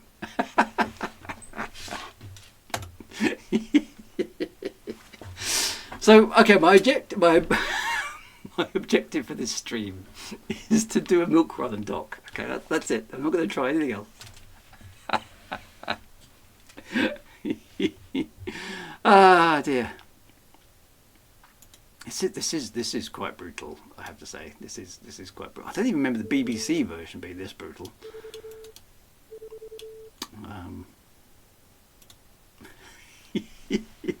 Let's start with a low bar and lower it even further. Yeah, quite right. Right, we're going to Xeons because that worked. Come on, we can do this. Come on, Drew. Concentrate. I mean, I used to be elite. I'm just harmless.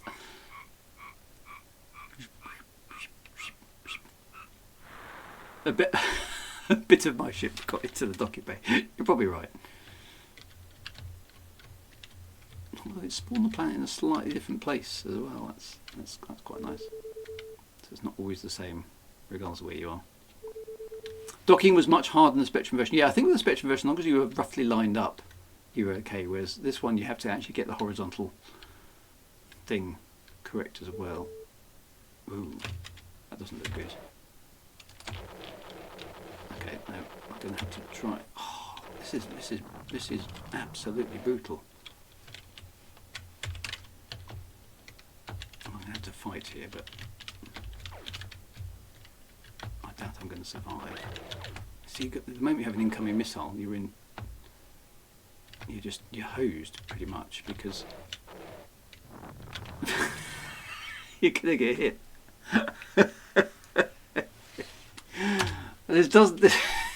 This is very difficult.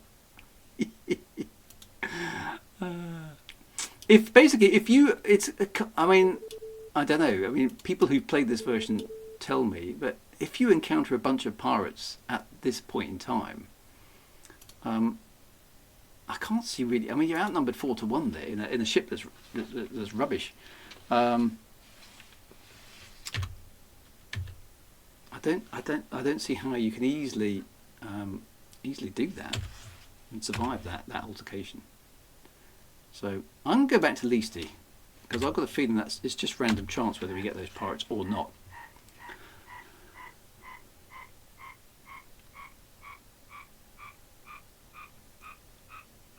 So I'm enjoying it for the graphic fest, but the difficulty level is is concerning me. Let's see if we can get to Leasty. Come on.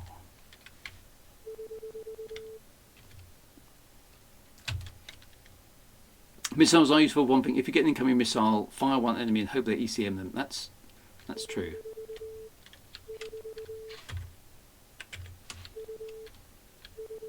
It's a lot more intense than most of the other versions I've played.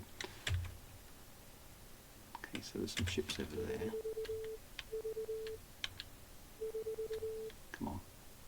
I could go with one pirate maybe, 1-on-1, but 4-on-1 at this level of the game, when you're mostly harmless in a safe system, seems a bit harsh.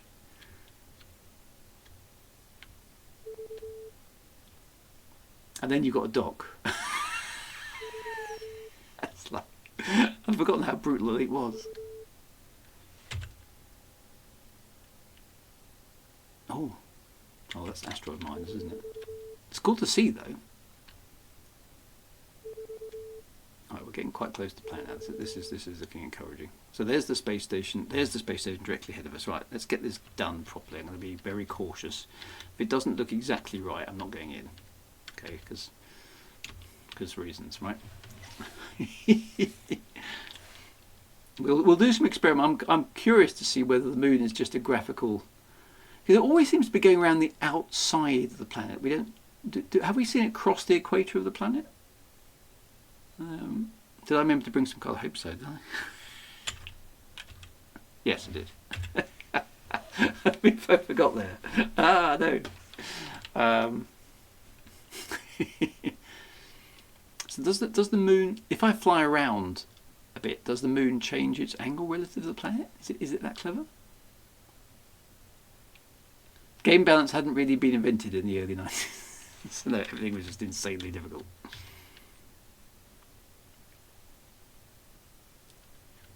But I mean, it should match the same mechanism. Right, okay, here we go, we're turning around. Okay, so oh, now that's an interesting little effect there. Look, there's a bit of maths gone wrong there. As I change angle on the view, the sun moves up and down behind the space station in a way that it's clearly not supposed to.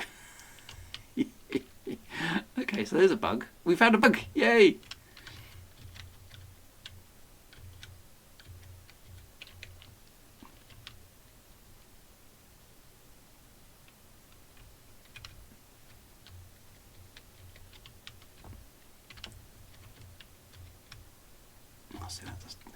It's really hard. I'm not used because my muscle memory and kind of coordination is all based on the Spectrum version. And I'm used to the Dodec stations there. Oh, sorry, the Coriolis stations there rather than these ones. That looks pretty good actually. I'm not used to trying to use my docking skills. Right, presumably I've got to dock at low speed. That would sort of make sense. This is making me very nervous now. Right, I've got to go in. If I turn the... Actually, no, that's not helping at all.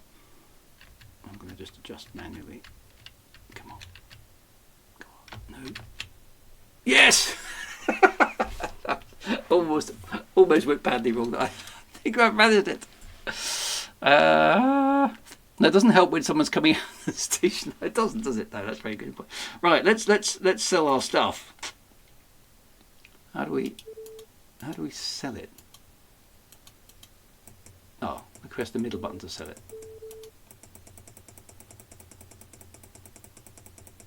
Okay, so we've made 30 credits. Woo! We can retire from this life of crime. Let's just check we can't sell the missile.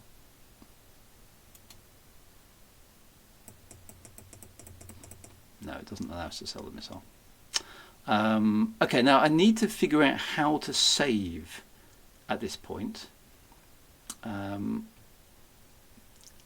A, because we actually made some progress. B, I need to know how to save anyway. So how do we do that? Desk maybe, or data? Well, data seems to be data on the planet, so it's not that. I'm sure we can save at the next station. No, don't be daft. We're saving here. So I imagine we go back here. I think we go in here and there we go. Save. Save as, and obviously it's Commander Squirrel now.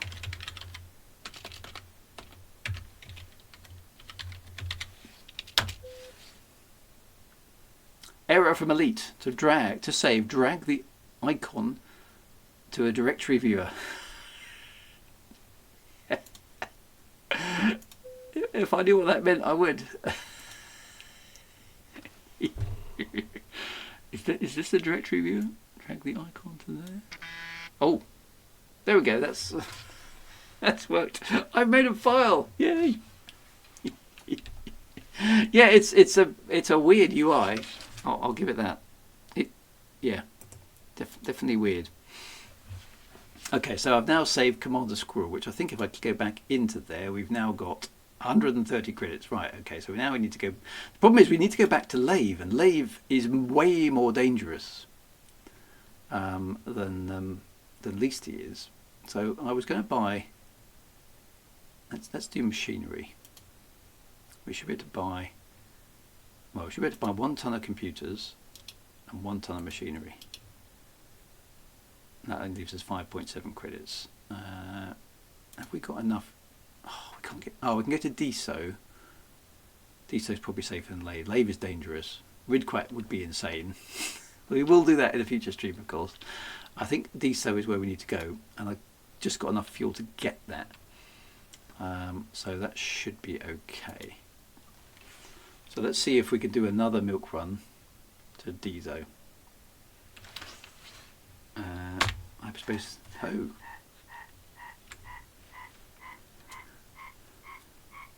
It's a weird UI, but I mean, you've got to bear in mind that we're used to having used Windows now for like 30 years, right? So you're kind of used to the way everything works. So it's probably not as unintuitive as we think it is. It's just we're totally unused to. Right. Oh, hang on. Oh, I've switched the. I know why everything was out of control. I switched the damping off again. Oh, look. There we go. So that, yeah, the moon is always going around the planet. I'm just curious to know if can we approach the planet from a slightly. There's something slightly off about the way that those are displayed, isn't it? It's almost like they're on a different rotational frame to the rest of space. The planet and the sun and stuff. Maybe they're sort of sprites or something that's been overlaid over the top.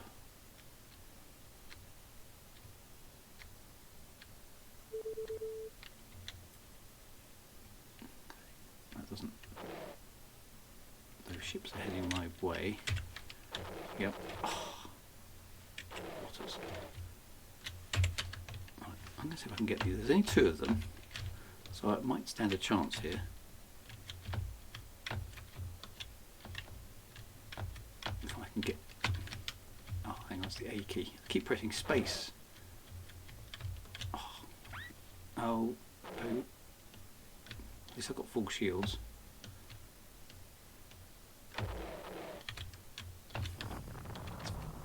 I wonder if the emulator is running a bit faster. It says it's not running fast, but this does feel very, very quick. Because trying to get these ships anywhere near the crosshairs is mad. I did have full shields, yeah, I know. Right, there's one that's at range. I'm going to slow down a bit. Maybe that will help.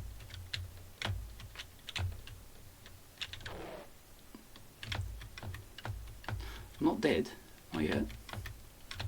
Oh, this is just. Maybe you do need the joystick.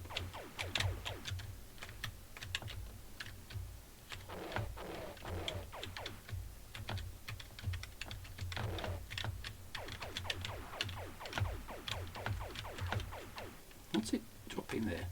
Do you see that? Something came off the ship.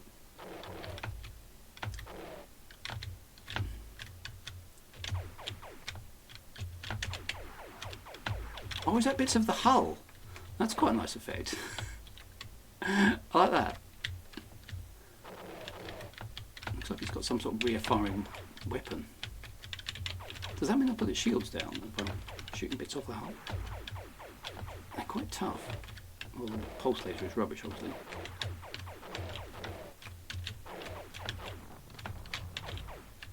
Come on. Yeah, it's got some sort of rear-firing gun.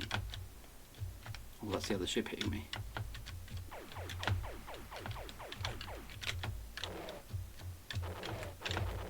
Oh, I'd get for a yaw control. Ah, this isn't going well.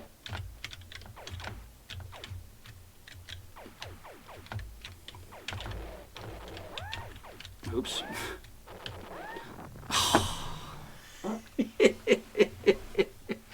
Oh my God.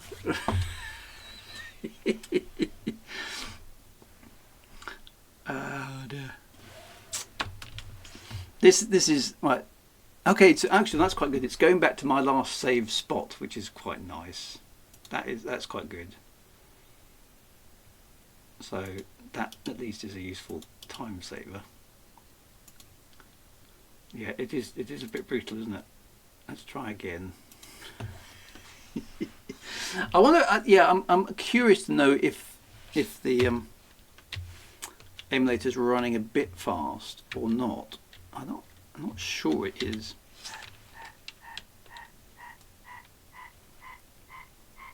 So you can play the BBC version on the keyboard. I did quite like those bits of the hull coming off there when you shot them. That was quite nice. So I gave them a bit more of a run for their money there, but the pulse laser must just be really weak, which I suppose isn't all that. Oh no, look, I've been jumped already. Oh, really? Oh, I think I got one of them. I think I rammed it. I've got a missile on my tail, which I don't think I can. Do the missiles time out? Yeah, the timeout speed seems to be about right. So I think this is genuinely what's supposed to be happening. Oh, I hope those are not more pirates, because if they are, I'm doomed. Now I can't tell which one's attacking me, which one's which. I could really do with some help, not hindrance. God, they just move around like crazy.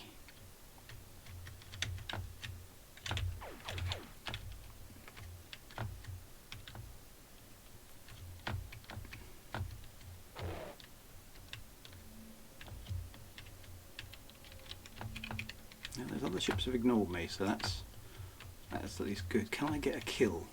Come on, what is that? It's not a very big ship. So. It moves around like a. Oh.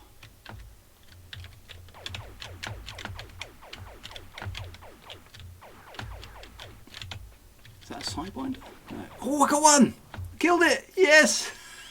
Actually killed it. Woohoo! First kill.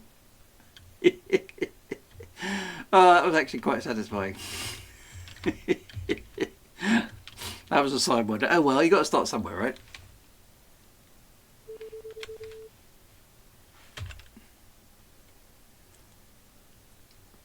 My 5 credit bounty. Woo! Hey, I'm earning something. Ah!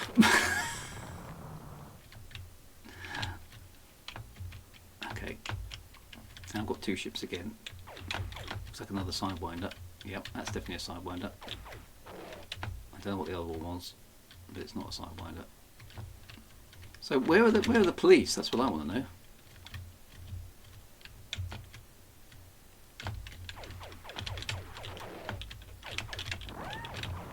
I think that one going around me.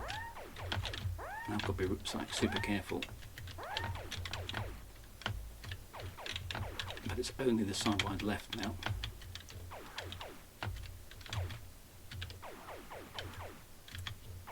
Yes! Right, let's just do the classic elite thing of sitting still while the shields recharge. It's very, yeah, it's rough. If the Awooga Waltz was playing, roop, roop. Oh, it's painfully slow watching the energy banks come back up. And we're miles away from the planet still. I don't suppose I've got anywhere yet, have I? No, I'm still harmless. So I've got 2 kills now, if I stay alive. Let's wait for the shields to come back up. What we need, of course, is the extra energy unit, which doubles the recharge rate of the energy banks.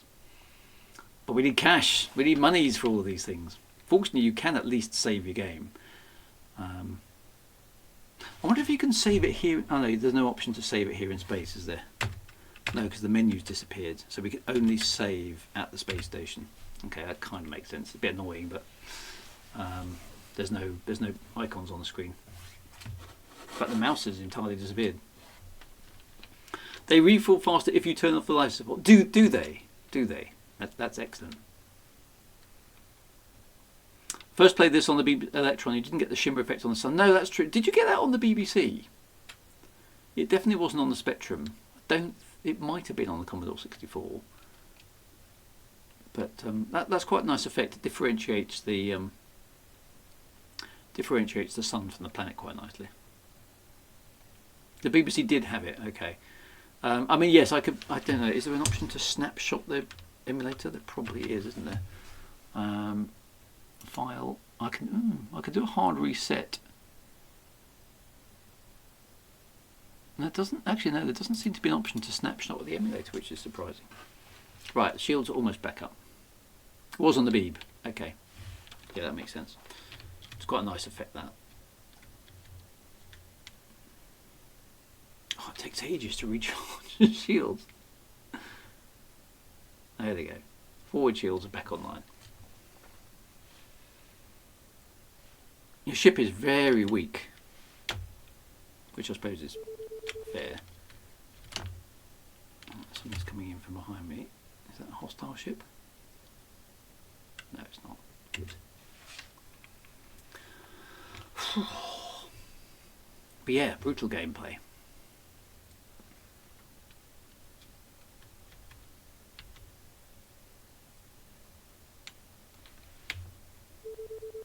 Uh-oh.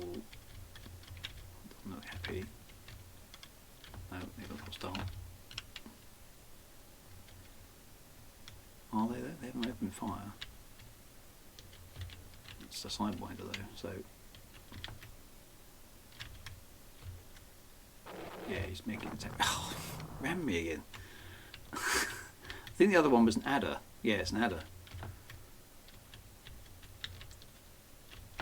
Adders on the Spectrum version always had a missile, so I'll be careful at this point. Right, kill this one.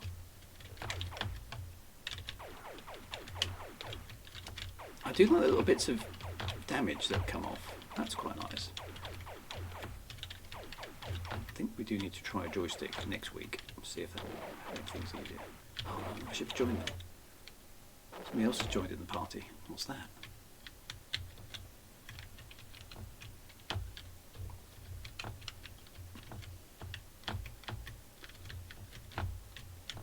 Don't recognise that. What ship is that? Got it though. Oh, another one's joined in. Jesus, what's going on? Where did that one come from? Didn't even see them arrive. Oh, there's two. It's got two engines at the back. What is that? Didn't recognise that one. Is that that's not a Viper, because that would be a police ship. I don't know. Maybe it is a Viper. Maybe I've been shooting. Maybe I shot an innocent ship, and now I'm killing the police. I don't know. No, I'm getting a bounty, so it can't be the police. It's a It is a Mamba. You're quite right. That's right. It's a Mamba. Good spot. That is quite correct. I remember it now. Yeah, Mamba. Zip Small Guy. Quite right. It was a Mamba. Right. Oh, there are my skills. I use the word loosely. Have improved a bit. Let's get the forward shields up before we trigger the jump drive. Oh look, there's a bunch of ships there. What are these guys doing? That's a formation. Where are they going? And who are they? Ooh, that looks dangerous. They're pirates, I'm dead. I don't think they are though. They're not attacking me. Where are they going? And what are they? They look like, oh, they're Vipers. That must be, oh, it's a police patrol. Look at that. It would have been really handy for you guys to have been around earlier. Just buzz the police, I've just realised. No, that was a police patrol. That was nice, like that. Wowzers. Okay, that's pretty cool.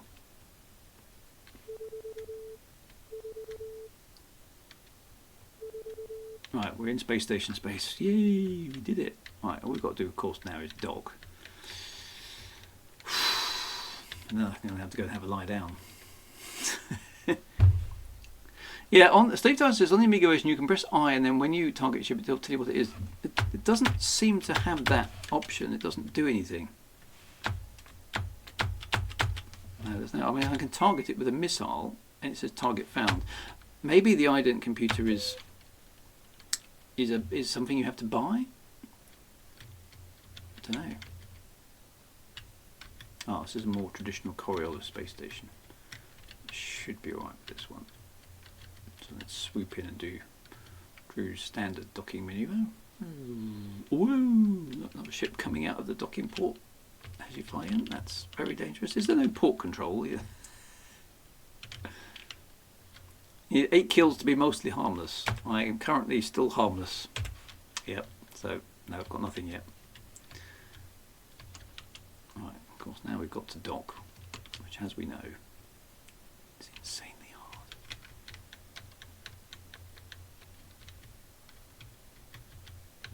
Kind of looks okay.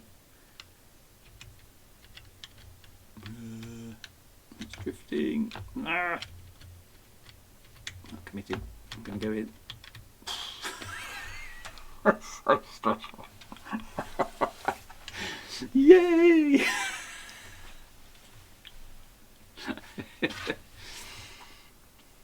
Save. Yeah, let's just sell the stuff.